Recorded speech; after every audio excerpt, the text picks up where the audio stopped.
सो हाय गति को सनम को चेल का मना कपिया शायद नपाय के मना कपिया और इन नपाय के मना कन्या तो गाते को तेज वीडियो रे मेडन एक्सएमएल फाइल पे चाहते तो आपे हो आपेयान फोन रे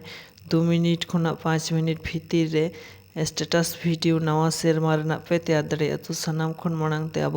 एलार्ट मोशन एप्लीकेशन बन डाउनलोड हो लेखान गे इन टेलीग्राम चैनल खुना मेटांग एक्सएमएल रेना फाइल एम तहना उना फाइल पे डाउनलोड करते एलार्ट मोशन एप्लीकेशन रे शेयर तबन पे से इनपुट तबन पे इनपुट लेन खान गे abona नौका इंटरफेस खुलो कते हिजुग तबना तो सनामा गे तैयार करा मेना कदा कोनो असुविधा बानु कदा तो जस्ट नोडे abona हाइट मेना कतबना ओना को अबन अनहाइटा तो अनहाइट लगी ते अब नवा लेगाती धरना मेड लेखाना चिन्ह रेबन टाच लेखान गे abona ᱧᱟᱢ दापे abona अनहाइट कान तबना तो नवा को सनामा गेबन अनहाइट ले तबन गे तो जहां तिना abona हाइट मेना कतबना उना गेबन अनहाइट मा तो नितो तो अब नौका काते जोजमती से खुना लेगाती से अब फिंगर बन आगुई तबना तो नौका काते अब बन पारम हिजुआ पारम हेज काते अब नोडे बन तिंगुना जिलिंग लेयर दिसे कान तबना तो नोआटा लेयर रे अब फोटो बन एडिलिता मांगते तो नोआ फोटो अब बन डिलीट कदा तो जेहेतु आपेयान रह बांग दिसा तो इन खातिर उदू आबन काना चिकेल काते अब फोटो बन ऐड दाड़ेया तो फोटो ऐड लगी ते अब ओनाटा लेयर बन टाच कते अब नोडे ओनागे उदुगे तबना जे फोटो तो बानु का तबना तो नोआ दो ओके बन टाच कते अब कलर एंड फिल ऑप्शन बन टाच कते अब स्टार वाला ऑप्शन बन टाच ते नोडे अब ना हैप्पी न्यू ईयर रेना पिक्चर बन एडा तो मांग अब हैप्पी न्यू ईयर रेना पिक्चर को दो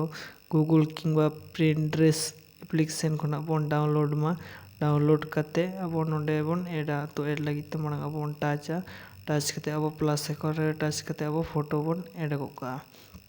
तो अब नाम दपे एड कान तबना तो नितो तो अब परवर्ती आरो बीट मार बन चला नौका बार धाव टाच कते अब नितो तो आरो ओनाटा लेयर रे बन हिजुआ हेज लगी तब ओनाटा लेयर रे बन टाचा कलर एंड फिल ऑप्शन रे बन टाचा तारपरे स्टार वाला ऑप्शन रे टाच कते नोडे हो आलादा मिटन हैप्पी न्यू ईयर रेना गे फोटो बन एड गोका एड कते अब प्लस करे बन टाच गोका तो नौका कते अब पोनिया हैप्पी न्यू ईयर रेना फोटो बन एड मा तो मांग इन दिन एड कुड़ुले तबन गे तो नौका कते इन चलका एड तबना पे होंका के एड इदी तबन पे तो जदियो जहाना असुविधा हो तपेया तो इन कमेंट तलाते पे बड़ा हिचुኛ तो नितो दो प्लस कर बन टाच कते वो नितो दो नवा वीडियो टा तैयार हुई कुड़ो गान तबना जेहेतु तो नितो दो नवा वीडियो टा बन सेव लगी ते अब नवा टा से बन टाच कते अब नोडे बन एक्सपोर्ट कोड का तो वीडियो पे कुसिया खान दो लाइक पे कमेंट पे और शेयर पे और सब्सक्राइब तो जेमन आलो पे हिड़िंग मा नवा साल रे आलो पे कंजूसी मा जेमन होइसे।